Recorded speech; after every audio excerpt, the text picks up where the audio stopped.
ఓం సాయిరామ్. శ్రీ అక్కలకోట మహారాజ్ జీవిత చరిత్ర 2వ అధ్యాయం. అక్కలకోట వచ్చిన స్వామి కొద్ది కాలంలోనే తిరిగి వెళ్లిపోయారు. చింతో పంతో 1856లో స్వయంగా వెళ్లి ఈ స్వామిని గుర్రం మీద ఎక్కించుకొని అక్కలకోటకు బయలుదేరాడు.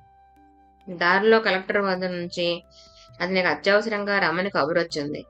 గత్యంతరం లేక స్వామిని ఒక చెట్టు కింద విడిచి ఆయన సేవకు ఒక పనివాడి నుంచి తను తిరిగి వచ్చే వరకు స్వామిని అక్కడే ఉండమని ప్రార్థించి పంతు కలెక్టర్ వద్దకు వెళ్ళాడు. సాయంత్రానికి ఆందోళనతో చెట్టు దగ్గరకు వచ్చిన పంతుకు స్వామి కనిపించలేదు. పనివాడు చెప్పాడు, నేను స్వామిని అనేక విధాలు ఉండమని బ్రతిమాలాను, కాని ఆయన ఉండలేదు. నేనెవరికీ బద్ధుడను కాను అంటూ స్వామి కొద్ది అడుగులు ముందుకు వెళ్లి అంతర్ధానం అయ్యారు అని నిరాశతో పంతు అక్కలకోట చేరాడు. తిరిగి స్వామి దర్శనం తనకు లభిస్తుందో లేదోనని భయపడ్డాడు. అక్కలకోట చేరగానే గ్రామదేవత అయిన ఖండోబా ఆలయానికి వెళ్లడం చింతో పంతుకు అలవాటు. ఆలయంలోకి వెడుతూనే అక్కడ ఆడుకుంటున్న స్వామిని చూచి సంతోషించి తన ఇంటికి వారిని రమ్మని ప్రార్థించాడు. స్వామి మా ఇల్లు వేరు అన్నారే కాని అతని మొర ఆలకించలేదు. కొద్ది రోజులు ఖండోబా ఆలయంలో ఉన్న తర్వాత దగ్గరలో ఉన్న రథశాలలో ఏ ఆహారము తీసుకోకుండా స్వామి 3 రోజులున్నారు. 4వ రోజున తహసీల్దారుగా పనిచేస్తున్న అహ్మద్ అలీ ఖాన్ అనే ముస్లిము స్వామిని పిచ్చివాడని భ్రమించి ఆయన్ని వేధించడానికి ఖాళీ చిలుము గొట్టంలో నిప్పు వేసి హుక్కా త్రాగండి అని స్వామికిచ్చాడు. స్వామి సంతోషంతో దాన్ని అందుకొని పొగ పీల్చడం ప్రారంభించారు. స్వామి నోట్లోంచి దట్టంగా హుక్కా పొగ రావడం చూచి స్వామి సిద్ధపురుషుడని గ్రహించి ఖాన్ అన్ని విషయాలు విచారించాడు. చోళప్ప అనే బ్రాహ్మణుడి ఇంట్లో స్వామికి భోజనం అహ్మద్ అలీయే ఏర్పాటు చేశాడు. స్వామి భోజనానికి వెళ్లేటప్పుడు ఆలీని చోళప్ప ఇంటికి తీసుకెళ్లి తనకు వడ్డించిన కంచాన్ని తాకమన్నారు. కాని ఆలీకి ధైర్యం చాలలేదు. స్వామి చిరునవ్వు నవ్వి, భయం లేదు, పళ్ళాన్ని పట్టుకో అన్నారు. ఆలీ కంచాన్ని తాకిన తర్వాత గాని స్వామి భోంచేయలేదు. మత సామరస్యం గాని అస్పృశ్యత నివారణ గాని స్వామి వంటి వారు చెబితే నాటినట్టు మరెవరో చెప్పినట్టు ప్రజల మనసులోకి నాటదు. స్వామి హిందువులకు ముస్లింలకు దర్గాలకు సమాధులకు ఏ భేదాన్ని పాటించలేదు. చోళప్ప ఇంటికి స్వామి వెళ్ళింది 1856 శక సంవత్సరం 1778 అశ్విని శుద్ధ పంచమి నాడు. 1856 నుంచి 1879 వరకు స్వామి అక్కలకోటలోనే ఉన్నారు. ఆ రోజుల్లో స్వామి అక్కడకు సమీపంలో ఉన్న అడవికి వెళ్లి ఆముదపు కొమ్మలను తెచ్చి వాటితోనూ తన దుప్పట్లోంచి తీసిన దారపు పోగులతోనూ ఆడుకుంటూ ఉండేవారు. దాని భావం ఏంటని ఎవరైనా అడిగితే నేను సైన్యాన్ని తయారు చేస్తున్నాను అనేవారు. అనతి కాలంలోనే బ్రిటిష్ సామ్రాజ్య విస్తరణను అరికట్టడానికి రాజులు సైన్యాలను సిద్ధం చేయడం, 1857లో సిపాయిల తిరుగుబాటు జరిగాయి. అప్పుడు గాని అర్థం కాలేదు ఎవరికి స్వామి మాటల్లోనూ ఆటల్లోనూ ఉన్న భావం. ఒక్కొక్కప్పుడు రాజుగారి కోటలో వేలాడదీయబడి ఉన్న పెద్ద పిరంగి గొట్టాల్లో తన తల దూర్చి ఆడుతూ ఉండేవారు స్వామి. ఆ తర్వాత కొద్ది కాలానికి భారత స్వతంత్ర వీరులను అనేక మందిని తెల్లవారు ఆ విధంగానే హత్య చేశారన్న విషయం చరిత్రకు తెలిసిందే. షోలాపూర్ జిల్లాలోని రాంపూర్లో రాజ్ పాటిల్ అతని చుట్టం విఠల్బాయ్ ఉండేవారు.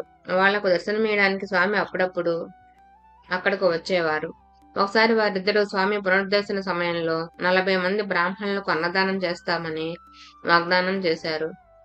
తర్వాత కొన్నాళ్లకు చోళప్ప స్వామి ఇతర భక్తులతో కలిసి రాంపూర్ వెళ్లారు.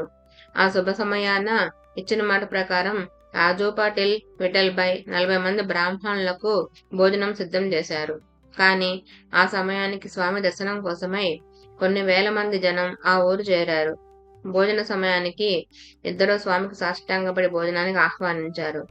స్వామి వెంటనే లేవకుండా తాగుతున్న హుక్కాను మాత్రం క్షణకాలం ఆపి అందరినీ తిన్నివ్వండి, చివరకు నేను తింటాను అన్నారు. ఏం చేయాలో తోచక నిస్సహాయులై ఆ ఇద్దరూ మౌనంగా నిలబడ్డారు. స్వామి వారి ఆందోళనను గ్రహించి వెంటనే బజారు నుంచి ఒక వెదురు బుట్ట తెప్పించారు. వండిన వంటకాలన్నింటినీ ఆ బుట్టలో పేర్పించి పూజాగృహంలోని విగ్రహాలన్నింటినీ అందులో పెట్టి పైగా రొట్టెలతో కప్పి వారిద్దరి చేత అన్నపూర్ణ తల్లికి పూజలు చేయించారు. తర్వాత ఆ బుట్ట విఠల్బాయి నెత్తిన పెట్టి తులసి చుట్టూ 3 సార్లు ప్రదక్షిణ చేయించారు. ఆ తర్వాత బుట్ట వంటింటిలో పెట్టించి అందరికీ నిర్భయంగా వడ్డించమన్నారు. అయితే స్వామి వారికి ఒక నియమం చెప్పారు. వారు వడ్డించడానికి మోయగలిగినంత తీసుకెళ్లడమే, కానీ వెనక్కు తిరిగి బుట్టలో ఎంతుందో చూడవద్దని మాత్రం చెప్పారు. ఉదయం నుంచి సాయంత్రం వరకు తెంపు లేకుండా వడ్డం జరుగుతూనే ఉంది. ఎంతో మంది భోజనాలు చేశారు.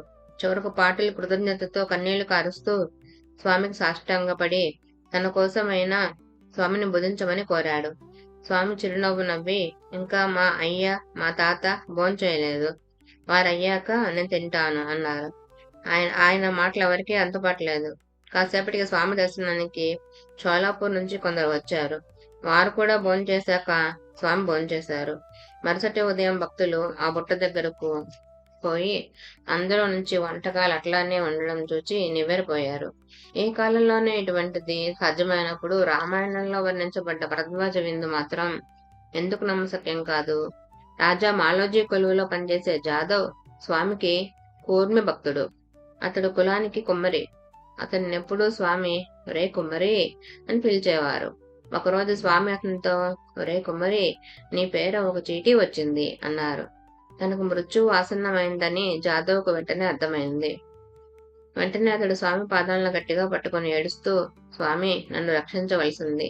చచ్చిపోతానంటే భయం లేదు గాని తిరిగి మీ పాదసేవ ఎన్ని జన్మలకైనా లభించబోదని నా భయం. మీ పాదసేవ చేసుకునేందుకైనా నన్ను రక్షించండి అని ప్రార్థించాడు. స్వామి చిరునవ్వు నవ్వి దూరాన ఉన్న ఒక ఆబోతుని చూపించి పో అని కేక వేశారు. తక్షణమే ఆబోతు చచ్చి కింద పడింది. తన పాదసేవ ద్వారా మరింత పవిత్రుడవడానికి జాదవ్ను కాపాడమే కాక హీనమైన జన్మనెత్తిన ఆబోతును కూడా ఆ హీన జన్మ నుంచి స్వామి ఉద్ధరించారు. ఒకసారి స్వామి తన భక్తుడితో ఇటగి అనే గ్రామం వెళ్లారు. ఒకరోజు స్వామి నిద్రపోతున్నారు. రామన్న అనే రైతు పొలంలో పనిచేసుకుంటూ ఉండగా అతనిని పాము కరిచింది. ఊళ్ళో జనమంతా అతన్ని ఊర్లోని ఆంజనేయ స్వామి ఆలయానికి తీసుకుపోయారు. కానీ అక్కడికి చేరకముందే రామన్న చనిపోయాడు. ఆ వార్త విన్న జాదవ్ ఈ స్వామివారి చర్మపాదుకలు తీసుకొని వెళ్లి ఆయనతో చెప్పకుండానే చనిపోయిన రామన్న నెత్తి మీద పెట్టి అతన్ని బ్రతికించాలని చూశాడు. అక్కడ తమ పాదుకలు రామన్న శరీరాన్ని తాకిన క్షణంలోనే స్వామి ఉలుకుపాటుతో నిద్రలేస్తూనే జాదవ్ను తిట్టడం ప్రారంభించారు. ఆ పనికి మాలిన జాదవ్ ఏడి? నా పాదుకలు తీసుకుపోయి శవం నెత్తి మీద పెట్టాడు, వాడిని ఇక్కడికి ఈడ్చుకురడానికి కేకలు పెట్టారు. జాదవ్కి వార్త తెలిసింది. తల వంచుకొని స్వామిని సమీపించాడు. ఆయన తిట్టిన తిట్లన్నీ తల వంచుకొని భరించాడు. కానీ స్వామి కోపం మరింత ఎక్కువ అవడం చూచి ఇంకా ఉంటే కొడతారేమోనని అక్కడి నుండి జారుకొని చోట దాక్కున్నాడు. స్వామి తిన్నగా అతని దగ్గరకు వెళ్లి అతన్ని లేవగొట్టి మరీ గట్టిగా తిట్టి ఇలా ఆదేశించారు. ఆ చచ్చినవాడి దగ్గరకు పోయి ఒక్కొక్క చెవిలో 3 సార్లు రామన్నా అని పిలువు, బ్రతుకుతాడు అని చెప్పారు. జాదవ్ స్వామి చెప్పినట్లు చేశాడు. రామన్న బ్రతికాడు. రామన్న విధిని మార్చవలసి వచ్చినందుకు స్వామి ఆగ్రహించారు. జాదవ్ హృదయంలోని భక్తిని కాపాడవలసి వచ్చి అనుగ్రహించారు. అప్పా సుతార్ స్వామికి సన్నిహితుడైన భక్తుడు. స్వామి దయ వల్ల బావిలో పుష్కలంగా నీరు సమకూడి మంచి పంట పండింది. కృతజ్ఞతతో స్వామిని తన పొలంలోనే భోజనం చేయవలసిందిగా ప్రార్థించాడు. స్వామి సంతోషంగా కొందరు భక్తులతో అతని పొలం వైపు వెళ్లారు. చుట్టూ అందరూ కూర్చుని జొన్న కంకులు కాల్చుకోవడానికి, పేలాలు వేయించుకోవడానికి మధ్యలో పెద్ద మంట పెట్టారు. అక్కడే కూర్చున్న స్వామి తన పక్కన కుండలో ఉన్న నీరు నోట్లో పోసుకొని ఆ నీటిని మాటిమాటికి ఆ నిప్పు మీద పుకిలించి ఉమ్మేస్తున్నారు. సహజంగా మంట చల్లారవలసింది పోయి అంతకంతకు మంట ప్రజ్వలిల్లడం అందరినీ ఆశ్చర్యపరిచింది. అది అగ్నిగుండంలో నెయ్యి వేస్తున్నట్టున్నది గాని నిప్పు మీద నీరు పోస్తున్నట్టు లేదు. శ్రీ షిరిడి సాయిబాబా కూడా నూనెకు బదులు నీటితో దీపాలు వెలిగించినట్టు ఆయన చరిత్రలో కూడా చూడవచ్చు. అట్లాంటి సంఘటనే విరాట్ శ్రీ పోతులూరి వీర బ్రహ్మంగారి దివ్య చరిత్రలో కూడా చూడవచ్చు. ఓం సాయిరామ్.